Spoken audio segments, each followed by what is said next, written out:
आपल्या सर्वांचं सहर्ष स्वागत. आपण तंत्रज्ञान म्हटलं की ते बहुतेक वेळा पुरुषांची मक्तेदारी असं धरून चालतं. नाजूक साजूक काम असलं की ते स्त्रिया आणि मशिनरीचं काम असलं तर मात्र ते पुरुषांचं काम असं बऱ्याच वेळा आपल्याला समाजात विचार असलेला दिसून येतो. तर तंत्रज्ञान आणि समाजशास्त्र यांच्या आंतरसंबंधाबद्दल विद्यापीठातील संशोधक पंकज फणसे यांचा हा अभ्यासपूर्ण असा जो लेख तंत्रकारण या सदरात जो आला होता त्याविषयी आज आपण जाणून घेणार आहोत. तंत्रज्ञान स्त्रीवादी नाही कारण. तंत्रज्ञान स्त्रीवादी नाही कारण. कृत्रिम बुद्धिमत्तेचं प्राबल्य असलेल्या आजच्या काळात स्त्री पुरुष असमानतेबाबतचे पूर्वग्रह देखील झिरपत असलेले आणि ते पाजरत असलेले आपण पाहतो. तंत्रज्ञानावर त्यांचे नियंत्रण आहे. त्यांच्या मानसिकतेमुळे स्त्री आपोआपच दुय्यम ठरवली जात आहे. आपण AIच्या भागात सुद्धा बघितलं की आपले जे प्रेज्युडायसेस, आपले जे बायसेस आहेत किंवा आपली जी विचारसरणी आहे ती AI परत पुढे जात असते आणि मग जी पेट्रियार्की पितृसत्ता आपण जी म्हणतो आहोत, पुरुषप्रधान संस्कृती जी आहे ती सुद्धा त्या AIच्या जगतात आपल्याला प्रतिबिंबित झालेली दिसून येते. या लेखात पंकज फणसे काय म्हणत आहेत ते बघूया. त्यांचं म्हणणं आहे तंत्रज्ञान स्त्रीवादी नाही कारण. तंत्रज्ञान म्हटलं की विमान, क्षेपणास्त्र, अंतराळ, शस्त्र, अण्वस्त्र असे डोळ्यासमोर येतात. घरगुती मिक्सर, धुलाई यंत्र, इस्त्री, स्वयंपाकाची शेगडी हे आपल्यासमोर येत नाही. असं का बरं? कल्पनेतील आणि जगण्यातील तंत्रज्ञान हे वेगळं का? तंत्रज्ञानाच्या भोवतालच्या सामाजिक राजकीय अभिसरणाचा वास असतो. तंत्रज्ञानामध्ये राजकीय हितसंबंध आणि सत्ताकारणाची उद्दिष्ट अंतर्भूत असतात. ते केवळ वस्तुनिष्ठ वैज्ञानिक शोधासाठी नव्हे तर समाजरचना, संस्कृती, मूल्य आणि राजकारण यांच्या प्रभावातून निर्माण होतं. साहजिकच पुरुषप्रधानता, सामर्थ्य, मर्दानकी वगैरे पैलू तंत्रज्ञानाला सुद्धा उपजतच जोडले जातात. STEM म्हणजे विज्ञान, तंत्रज्ञान, अभियांत्रिकी आणि गणित, सायन्स, टेक्नॉलॉजी, इंजिनिअरिंग आणि मॅथमॅटिक्स या क्षेत्रात मुलींची संख्या कमी असणं हे समाजात सामान्य समजलं जाणारं वास्तव आहे. यामागे काही क्षेत्रांना प्रतिभा आणि अलौकिक बुद्धिमत्तेची आवश्यकता असल्याचं मानलं जातं आणि इतर क्षेत्रासाठी सहानुभूती आणि कठोर परिश्रम महत्त्वाचे मानले जातात. ज्या क्षेत्रांमध्ये जन्मजात प्रतिभा अपेक्षित असते तिथे महिलांचं प्रमाण खूप कमी हे समाजात रूढ झालेलं आपल्याला दिसून येतं. त्यातूनच समाजामध्ये लिंगात्मक गैरसमजुती निर्माण होऊन पुरुषांची मक्तेदारी असणारी क्षेत्र कौशल्याची आहेत हा समज प्रचलित झाला. पूर्वी घरगुती स्तरावर प्रसूती करणाऱ्या सुईणीचं काम अप्रतिष्ठित मानलं जायचं. मात्र पुरुष प्रसूती तज्ज्ञांचा उदय झाल्यानंतर या व्यवसायाला प्रतिष्ठा प्राप्त झाली. लहानपणी मुलाला कार आणि मुलीला बाहुली देण्यापासून आपण तंत्रज्ञानाची लिंगात्मक भेदांना बळकटी द्यायला सुरुवात करतो. बाळपणी तंत्रज्ञानाच्या वापरातून फरक, विविध प्रेरणास्थानाची म्हणजे रोल मॉडेल जे आपण म्हणतो ती प्रचलित असलेली विषमता, शिक्षण पद्धतीतील वैविध्य आणि रोजगार बाजारातील अतिरेकी लैंगिक विभाजन या सर्व घटकांमुळे पुरुषांना बलवान हाताचे काम करणारे, तंत्रज्ञानात पारंगत तर स्त्रियांना शारीरिक आणि तांत्रिकदृष्ट्या अक्षम म्हणजे त्यांना न येणारं अशा प्रतिभा रूढ होण्याची मदत होते. बालपणी तंत्रज्ञानाच्या व्यापाराचा फरक, विविध प्रेरणास्थानांची म्हणजे रोल मॉडेल जे आपण म्हणतो ते प्रचलित असलेली विषमता, शिक्षण पद्धतीतील वैविध्य आणि रोजगार बाजारातील अतिरेकी लैंगिक विभाजन या सर्व घटकांमुळे पुरुषांना बलवान हाताचे काम करणारे आणि तंत्रज्ञानात पारंगत तर स्त्रियांना शारीरिक आणि तांत्रिकदृष्ट्या अक्षम असं प्रतिभा रूढ व्हायला मदत होते. याचमुळे स्त्रिया प्रामुख्याने कमी प्रतिष्ठा असलेल्या व्यवसायांमध्ये जसं की टेलिफोन ऑपरेटर, डेटा एंट्री, संदेशवाहन उपकरण चालक, रिसेप्शनिस्ट अधिक प्रमाणात आपल्याला आढळून येतात. याउलट पुरुष हे संगणक प्रणाली विश्लेषक किंवा वैज्ञानिक, अभियांत्री यासारख्या उच्च प्रतिष्ठित असलेल्या तांत्रिक भूमिकांमध्ये मोठ्या प्रमाणात असलेले आढळून येतात. आजकाल महिला अभियांत्रिकीचे प्रमाण वाढलं आहे, तरीही बहुतांश स्त्रिया या पदवीपर्यंत शिक्षण घेऊन मध्यम स्तरावरच काम करताना आपल्याला दिसून येतात. तर संशोधन किंवा निर्मितीसारख्या क्षेत्रांमध्ये पुरुषांची मक्तेदारी जाणवते. पुरुष निर्णय घेतात, स्त्रिया अंमलात आणतात. तंत्रज्ञानाच्या साहाय्याने जगायचं असेल तर हा मार्ग पुरुष ठरवतात आणि स्त्रिया त्या मार्गाची देखरेख करतात. पाळीचे पॉलिटिक्स या पुस्तकाच्या लेखिका आणि स्त्रीवादी अभ्यासक डॉक्टर ऐश्वर्या रेवडकर यांच्या मते स्त्रियांना वैद्यकीय शिक्षणापासून वंचित ठेवण्याचे प्रयत्न सुरुवातीपासून सुरू होते. अतिशिक्षणामुळे मेंदूमध्ये रक्तस्राव होईल, गर्भाशयाला रक्तपुरवठा कमी होऊन स्त्रिया मूल जन्म घालू शकणार नाहीत, अशा शंका उपस्थित करण्यात आल्या होत्या. स्त्रियांना डॉक्टरपेक्षा परिचारिका होण्यासाठी प्रोत्साहन देणं, जेणेकरून पुरुष डॉक्टरांच्या हाताखाली त्या काम करतील, हा हेतू या सर्व भ्रामक समजुतीला पसरवण्यासाठी हे मूळ आहे. वैद्यकीय शास्त्राबद्दल त्या सांगतात की स्त्रियांना लैंगिक चेतना प्रदान करणारा शिश्निका हा अवयव तेवढा सखोल अभ्यासला गेला नाही, कारण केवळ लैंगिक सुखासाठी समर्पित अवयव स्त्रियांच्या देहात असू शकतो यावर विश्वास ठेवणं पुरुषी वैद्यकीय तज्ज्ञांना जड जात होतं.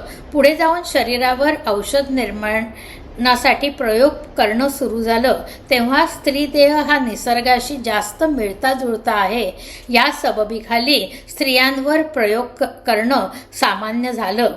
गर्भनिरोधक गोळ्या हा पुरुषांसाठी उपयोजित न करता प्रामुख्याने स्त्रियांसाठी करणं, कुटुंब नियोजनाच्या शस्त्रक्रियाही स्त्रियांना प्राधान्य, हे सर्व याच पुरुषप्रधान मानसिकतेच्या हेतूतून आलेलं आहे. दैनंदिन तांत्रिक वापरातील कित्येक गोष्टींचा स्त्री पुरुष उपमा देणं आपल्या दिनचर्येचा भाग झालेला आहे. नट आणि बोल्ट, प्लग आणि सॉकेट, स्त्री पुरुषांच्या जननेंद्रियांच्या आकारावरून संबोधणं यामध्ये सुद्धा हा आपल्याला वर्चस्ववाद आहे असं काही अभ्यासकांना वाटतं. विद्युत सर्किट हे ग्राहक, तर पुरुषी प्लग, त्यामध्ये विद्युत प्रवाह आहे, तो सर्किटचं नियंत्रण करणं म्हणजे सामाजिक वर्तुळात पुरुषसत्ताक असलेली उतरंड तांत्रिक भाषेत उमटताना आपल्याला दिसते.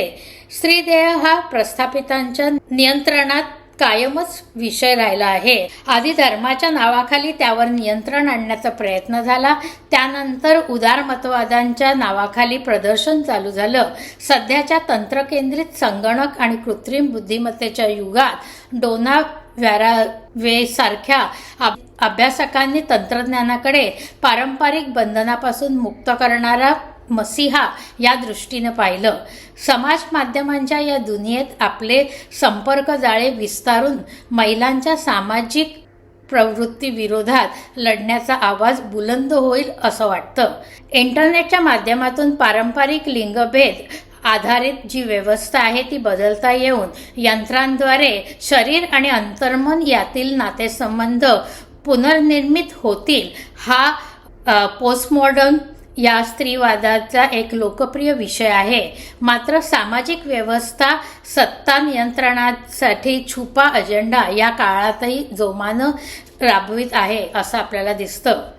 सर्वात पहिली गोष्ट म्हणजे चलचित्रांची मुबलकता ही सामान्य मनोविश्वाला व्यापून टाकते. त्यामुळे शरीराची छायाचित्रणासाठी सदैव तत्पर राहण्याची वृत्ती बळावत गेली. त्यातूनच विशेषतः स्त्रिया या शरीर सौंदर्य आणि नेटकेपणा याबाबत सजग राहू लागल्या. भांडवल केंद्रित कॅमेरा, फिल्टर्स आणि एडिटिंग कौशल्यामुळे सौंदर्याचे बाजार केंद्रित नवे परिमाण निर्माण होऊ लागले. स्त्रिया यामध्येही स्वतःला गुंतवून घेऊ लागल्या. चेहऱ्याबरोबर इतर शारीरिक वैशिष्ट्याबद्दल चिंता उत्पन्न होऊन बाजार केंद्रित अल्गोरिदमच्या शिकार झाल्या. त्यानंतर अश्लील आणि बीभत्स चित्रपटांचे पेव फुटल्यामुळे गेल्या काही वर्षात लैंगिक आक्रमकता आणि शारीरिक हिंसेमध्ये वाढ झालेली दिसून येते. तिसरी गोष्ट म्हणजे विविध सौंदर्य प्रसाधनांचा मुद्रा, आहार सल्ल्याविषयक ॲप, कॅलरी केंद्रित दृष्टिकोन आणि त्यानुसार बाजारातील नवी खाद्य स्वरूपे या सर्व बदलांचे लाभार्थी आहेत. शिरी आणि अलेक्सा सारखे स्त्रीलिंगी आदेश पालन प्रणाली स्त्रियांचे समाजातील काम हे आदेशाचे पालन करणं आहे या समजुतीला बळ देते. 2023च्या सेन्सिटी AIच्या अहवालानुसार डीप फेक तंत्रज्ञानाच्या 96% पीडित या महिला आहेत. समीक्षक सोफी बिशप यांच्या म्हणण्यानुसार स्वयंचित्र अर्थव्यवस्था, सेल्फी इकॉनॉमी हे स्त्री स्वातंत्र्य नसून लिंगभेदाची एक नवी आघाडी आहे. फ्रेंच तत्त्वज्ञ फुको या सिद्धांतानुसार शरीरामध्ये रक्तवाहिन्या सर्वत्र ज्या प्रकारे पसरलेल्या असतात त्याप्रमाणे सत्ता केंद्री समाजामध्ये विखुरलेले असतात. शाळा, तुरुंग, राजव्यवस्था यांच्या माध्यमातून आपण एक बहिर्मुख व्यवस्था निर्माण करत असतो ज्याच्या नाभिस्थानी हे घटक असतात, ज्यांना सतत निगराणीखाली ठेवून त्यांची वर्तणूक नियंत्रित केली जाते. स्त्रिया या निरीक्षणाचा घटक मानले तर आदर्श स्त्रीचे चित्रण, चरित्र शिक्षण, वर्तणूक इत्यादी संस्करणातून हवी असलेली स्त्री घडवली जाते. सध्याच्या इंटरनेटच्या काळात सौंदर्य, छळवणुकीचे तंत्र, प्रजनन, आहार, मासिक पाळी यासारख्या गोष्टींवर नियंत्रण ठेवणाऱ्या ॲप्लिकेशन्समुळे स्त्रीत्वाचा संहित करणे पुरुष प्रधान मानसिकतेला सहज शक्य होत असते. AIच्या जमान्यात समाजातील विविध पूर्वग्रह नैसर्गिकरित्या स्वीकारले जात आहेत.